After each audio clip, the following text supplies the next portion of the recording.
monetizing digital services since 2004, boosting the entertainment industry by making digital content accessible for everyone. AWG, where innovation meets monetization. Welcome to the Human Capital Innovations Podcast. We're your source for personal, professional, and organizational growth and development, where we share original research, explore industry trends, and interview executives and thought leaders from across the globe. We hope you join us often for practitioner-oriented content around all things related to leadership, HR, talent management, organizational development, and change management. Maximize your personal and organizational potential with Human Capital Innovations Podcast.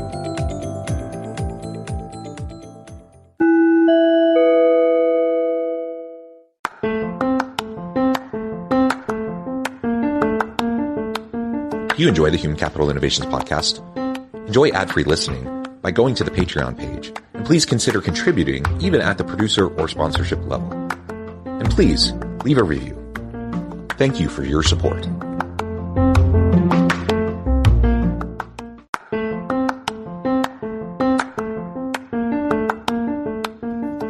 Welcome to the Human Capital Innovations Podcast. In this HCI Podcast episode, I talk with Penix about mental health, wellness, and mindfulness in the workplace.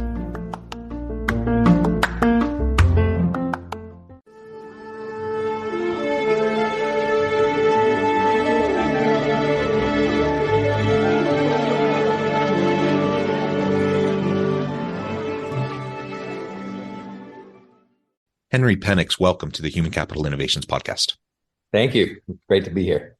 It is a pleasure to be with you. You're joining us from Oklahoma. I'm south of Salt Lake City in Utah. And today we're going to be talking about mental health, wellness, and mindfulness, generally speaking, but also within the workplace. And I'm really excited to have this conversation with you and to be able to explore these important topics together. As we get started, I wanted to share Henry's bio with everybody. Henry Penix is a global entrepreneur, speaker, investor, and advisor. He is the CEO and co-founder of SHRM Technologies, offering online services in the mindfulness, mental health, and wellness space.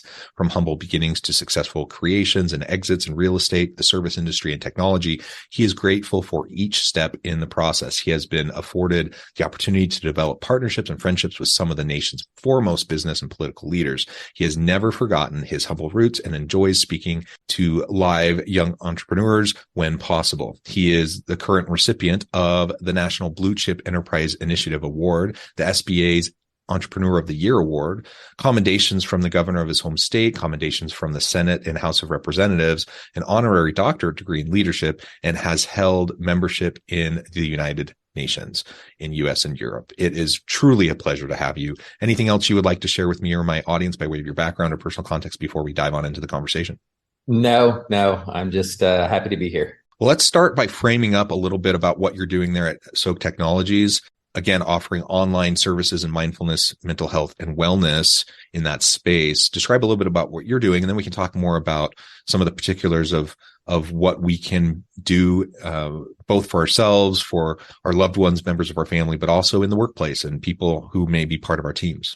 Yeah, well, throughout my life, John, I've always had a desire to help others. And no matter what entity I've ever been in, from I had a string of schools. We had about 300 employees. I would always teach in my leadership classes that we have the upside down triangle where, usually it's leadership from the top and everything comes from the top to the bottom. I flipped that where everything goes from the bottom up to the top, because if you can't lead by example, I don't feel you can truly lead and be effective. So I really love that. I had a technology company that also went around the world. We were in all the Apple stores, all the Best Buy stores, did all this stuff. And it was a device that actually helped people. So I see this pattern in my life, and I was reminded by a friend of mine of that pattern, and he actually brought it to my attention. He said, "Henry, you seem to always want to add value to other people's lives, and leading by example, et cetera, et cetera." And so when I came across SHRM Technologies, and we started kind of diving into that, looking at what COVID has done to everybody's mental strength. And at the same time, there's almost like a cross-section graph that shows people now coming out and talking about their mental health and wellness, where before it was sort of a stigma. Now you've got Olympia athletes, you've got all of these people coming out and speaking about it. which, as you know, once you become aware of something, you take the demons away from it, so to speak. So that's what I've dedicated my life to do. I've seen a lot. I've been around the world. My membership in the United Nations was amazing. I had a lot of great conversations there. But again, as I stayed with my roots of helping people, I think this is one of the most effective things that I could do right now, in helping sort of balance how people have went through COVID, the world being turned upside down, and all of that in the workplace. And I've read a lot of things that you've published and been interviewed on, and I highly respect your opinions, but all of the work cultures of the Great Resignation, people skipping from job to job, it's like there's no stability. So how can we get back to that stability? How can we give people that inner calm that says, you know what, it's going to be okay. Let's live to fight another day. Let's take care of today for what today is, and let's worry about tomorrow. So, in line with all of the mindfulness and mental strength and wellness and all of that, that's kind of where I land. Yeah, great. And can you describe briefly, for just a moment, we can talk specifically about SOAP technologies. What are some of the services that are offered? How are you helping to facilitate greater levels of mindfulness, mental health, and wellness? And then we can zoom out a little bit and talk, about other mechanisms and other approaches that people can also take. Sure. Well, we had a clinic. We ran clinic for about 5 years, and some of the modalities we used in that clinic to help people included, massage therapies, IV therapies, sound frequency therapies, all of these different modalities. And it was growing, and people were, coming in by the droves. And then we decided, in our expansion, do we want 500 brick and mortar stores, or do we want to try to digitize those offerings? So we looked to see what people were getting the most from. And we started to see it kept centering around the mindfulness category and the sound frequencies and what they did to mindfulness and awareness, and, what you think about, you bring about. And we saw that we could add those little things, digitize the in-clinic experience. And so we did that. We took about 2 years and quite a bit of funds to do that, so that people could get that same experience. And it turned out fantastic. We got to where we could give our 3 biggest offerings, which were the sound frequencies, and that's a topic of its own. Everything has frequency. Vitamin C has frequency. Everything emits a frequency, and when you can identify the frequency that will offset anxiety, depression, low energy, low libido, et cetera, and play that to the human cells at a cellular level, when you're aligned, we think the body is made wonderfully, and we think that when it's aligned and in homeostasis, it can heal itself. We weren't created to die, and when you can get into that mindset and start applying some of this technology, modern technology, to ancient principles. Obviously, frequencies have been around since time, but when you can combine modern technologies with ancient principles and offer it on a digital platform where people can access it 24/7 globally. We're in 133 countries now. We could have never done that out of our clinic. So when you get to do that, things start to come in line. So you've got the sound frequencies, you've got the mindfulness we call mindful intentions, which are positive affirmations that we send to each of our customers twice daily, just to kind of reset your mind. So, and you can go to the app and find out what part of the day you want to receive these mindful intentions. So if you normally have a lull at 10 a.m. or you want to get your day started at 8 a.m. or 7 or 6 or 5, you can set that mindful intention to be pushed to your phone, something that we'd never go anywhere without these days, and get something that kind of resets your mind. If you have another lull in the afternoon, 2, 3 o'clock, you're getting ready to get off. It's like your day is packed full, or you want to be prepared before you go home with your 6 kids like you do, and spend that time with them. Maybe you set it for 3 o'clock, and it gets you in that state. It changes your state so that you're in a great state when you go home, so you can actually separate business and family, bringing that balance. So those were the 2. The third thing is our 21-day immersion programs. And this is something that that I would love to talk to you further about. But a 21-day immersion program, we go to some of the best leading global experts and thought leaders on a particular subject. The other week, I did an interview with a gentleman who had one of the top 10 fastest growing banks in the nation. I said, how did you do it? Where did you start? How did you do it? How do you value, what are your values? What are your goals? How do you value life? How do you run your employees? I take the topic that they're best at, John, and I ask them 21 questions about it. So over those 21 days, they give us a 3 to 4 minute recital of why that day we focused on that particular topic with reference to why they're a global expert or a global thought leader. And so we go through 21 days of that. It's like a cliff notes of what they do best in small, short spurts. So people aren't, I'm all for reading, I'm all for educating and all that. But in today's society, we want it in bites and bits and microwave what used to take 4 hours to cook our dinner. And, we want to get it done. We want to get it done fast.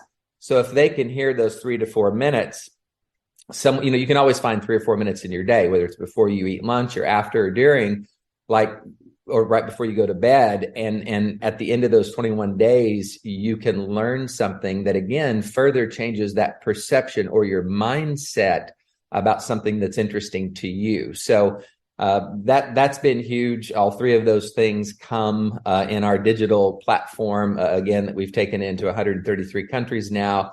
And that's the fastest I can say those 3 things.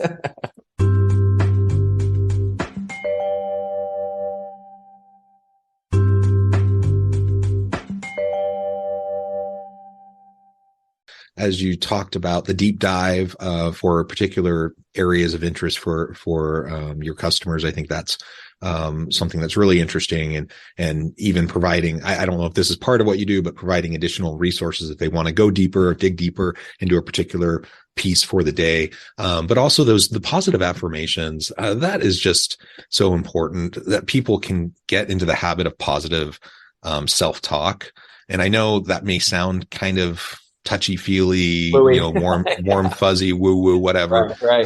I get that, but it really, the psychology of this is really important. And the fact is, our self-talk matters. And many of us find ourselves, downward spiraling, especially when things aren't going well, that instead of giving ourselves positive affirmations, we start to interpret not only, our self-talk, but we start to interpret all of the things we hear from other people around us in negative ways. And it's really hard to disrupt that. So taking time to pause and reflect and to recenter and to reconsider things from a more positive framing is really, really important. Frankly, it's an important part of cognitive therapy if people are involved with that. But doing it in this kind of a fashion, where you're just getting pinged, at various times, like you said, even where, if your kind of least productive times are the times where you tend to find yourself in a lull, I think that's really powerful. And everything you just shared, these are the types of things that we can be attentive to and model for our people in our organizations.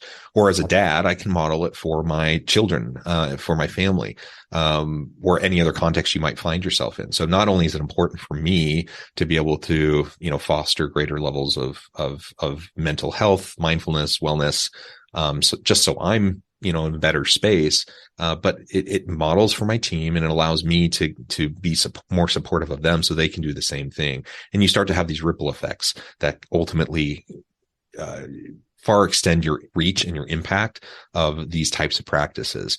One of the things that I know I've heard many people talk about how frustrated they can get, not only as they are working on this for themselves and trying to practice self-care. Not only is that hard just because people are busy and you're running around. So even if you get committed to do this for yourself, then I hear lots of people talk about, they just feel like selfish. Especially, if you're a leader of a team and you feel like, well, I'm just taking this time on myself, and therefore, I'm not investing in my team. Or as a dad, I might think, if I'm taking some personal, time to recenter myself, that maybe I'm not being there or as present with my children. And I get that. And I suppose you could take this to an extreme to the point where you're an absentee boss or an absentee parent. But honestly, if you want to be a more present boss, a more present parent, I think practicing these types of mindfulness and wellness and mental health approaches are going to be essential, because it will allow you in relatively short chunks of time to go through this recentering process that then allows you to actually be more present and aware and be there for your people, to be more supportive. You're not drawing from an empty well, or the airline example about the oxygen mask. You got to put yours on first before helping other people. Whatever kind of example you want to use, ultimately we have to be able to do that. And then we're actually in a position to help people more than we could have otherwise. Yeah. Well, first I want to back up just a couple of minutes and say, if you want to look further into the 21-day programs or the mindful intentions, we actually call them deep dives. And when you said, if you want to take a deeper dive, I'm going to save that segment of this program. And you hit it right on the head. And you're right. If you can't be strong first and you don't take some of that time for your own self-care, first of all, if you have the proclivity of thinking of others first and you don't even want to take that time, I don't think you're going to be the type of person that takes too much time.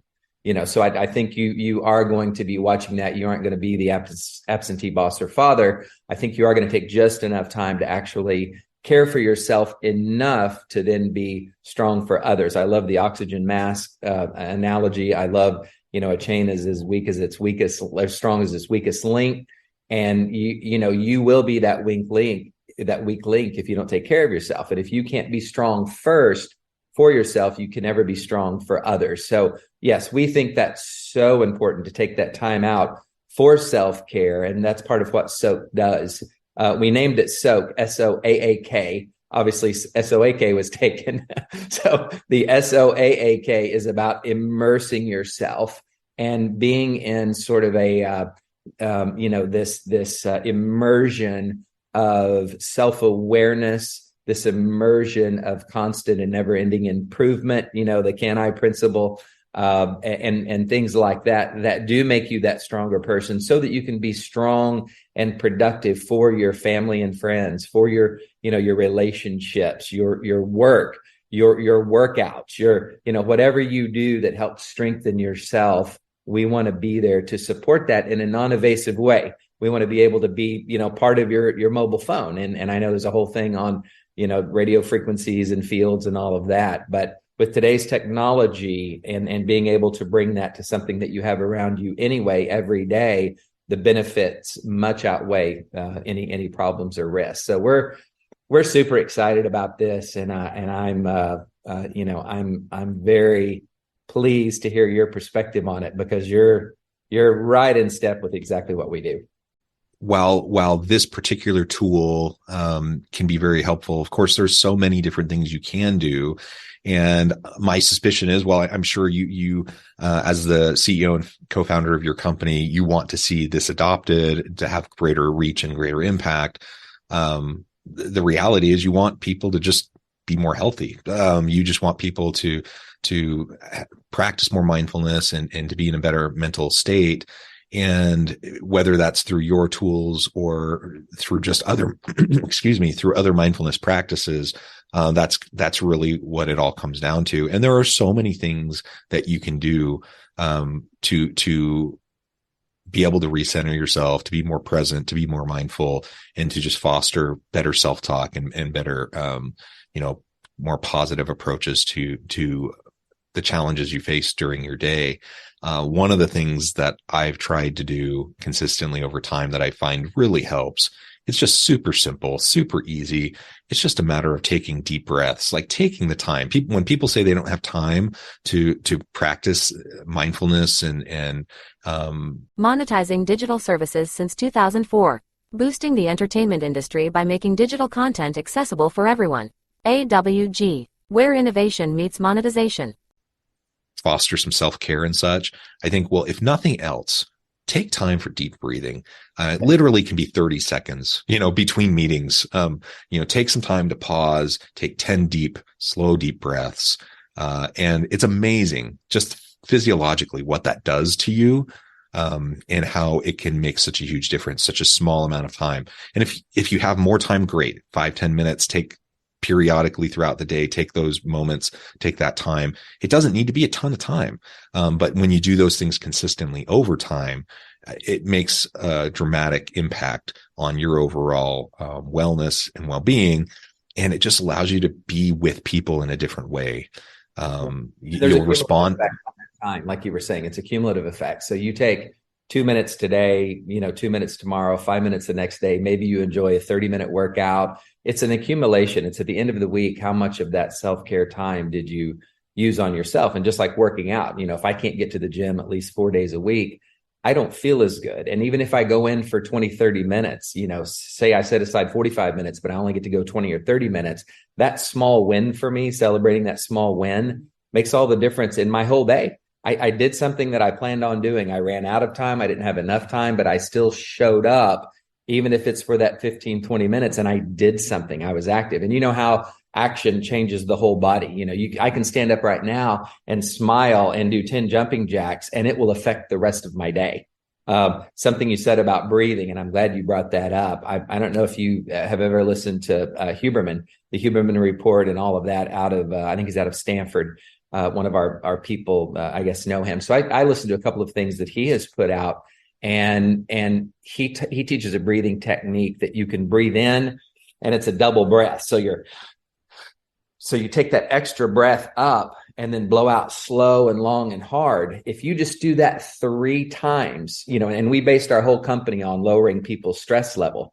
But if you do that just 3 times in a row, they've proven that your stress levels start to go down, and you're starting to, and when you're less stressed, you're more energetic, you're more active, and you're more productive. So yeah, any little thing, walk around your house 3 times. I can't go out, it's cold. I don't care. Walk around your house. If you got stairs, go up and down the stairs 3 or 4 times. Do something that you can celebrate, that small little win that will change the rest of your day physically and mentally. It all counts. It all helps.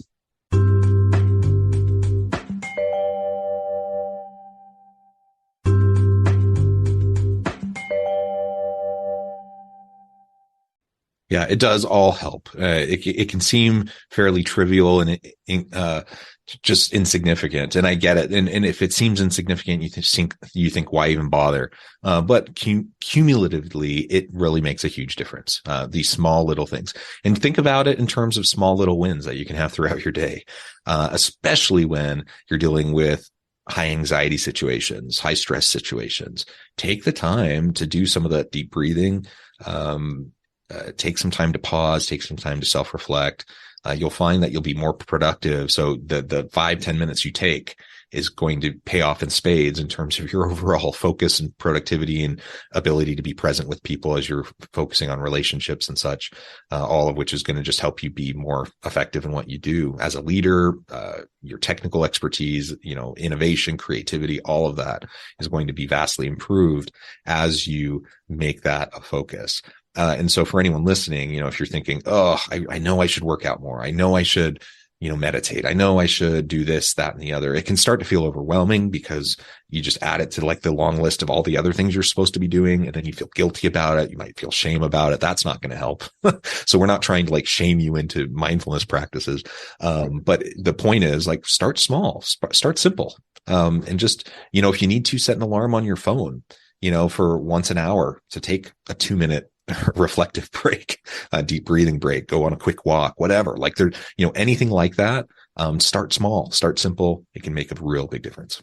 100%. No, I'm with you on that, and it will change your life. And when you get stronger, you'll see the people's lives around you get stronger too. There'll be a certain coherence in your family, in your workplace. It only takes one, and you've probably read these studies, but we emit an energy field around us. It's actually measurable now. That's why when somebody walks into a room, and if they've got a certain energy level about them, like the whole room either kind of goes down 2 or 3 notches, what's up with John, what's up with Fred, or it goes up notches. And that is all based on your perception of what's going on in the moment, who you are, and you can walk into a room and change that room. There's a certain coherence that happens that we don't even see, but now science is measuring that. So if you walk in home, and your wife's probably said, hey, what's up with you today? Like you know what I mean? Like I know something's wrong. I can feel it. I can see it. And by contrast, you walk into the room and you're just jamming. You're on cloud nine. I'm so excited. You run in, grab her, give her a kiss, do whatever. And it's like, it's a totally different thing. You're in control of both of those scenarios, whether you're having a great day or a bad day. When you walk in that door to your office or to your home, you can make a difference in both of those places based on what you do, John, 10 seconds before you walk in there.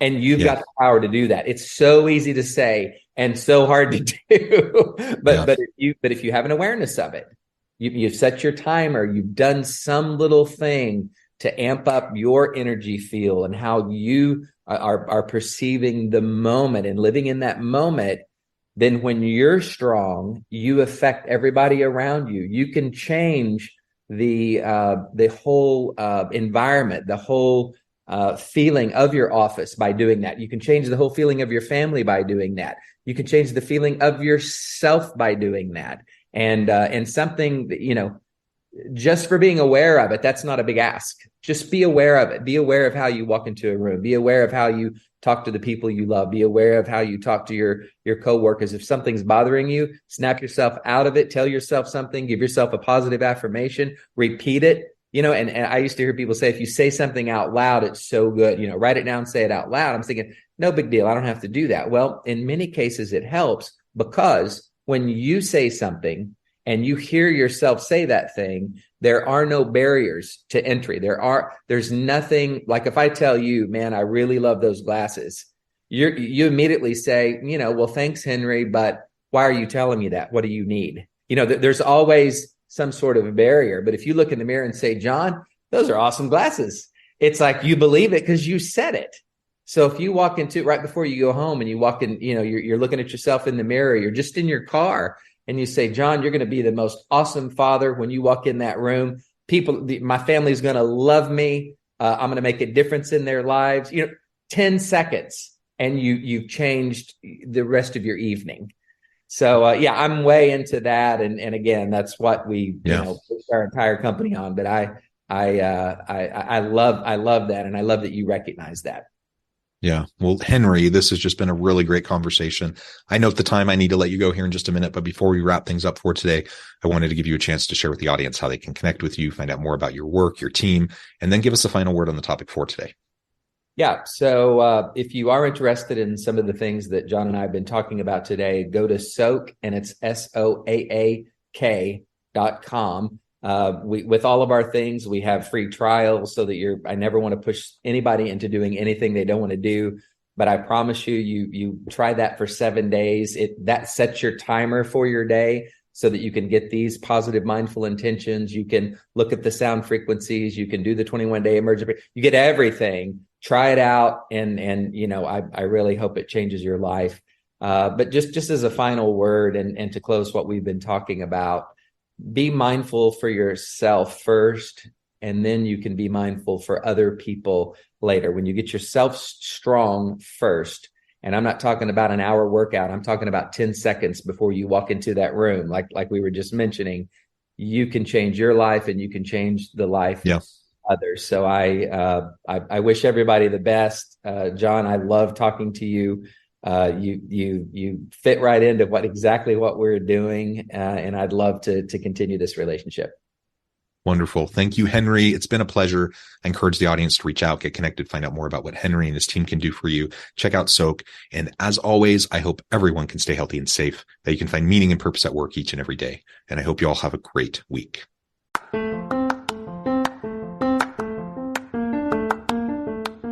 you enjoy the Human Capital Innovations podcast? Enjoy ad-free listening by going to the Patreon page, and please consider contributing even at the producer or sponsorship level. And please leave a review. Thank you for your support.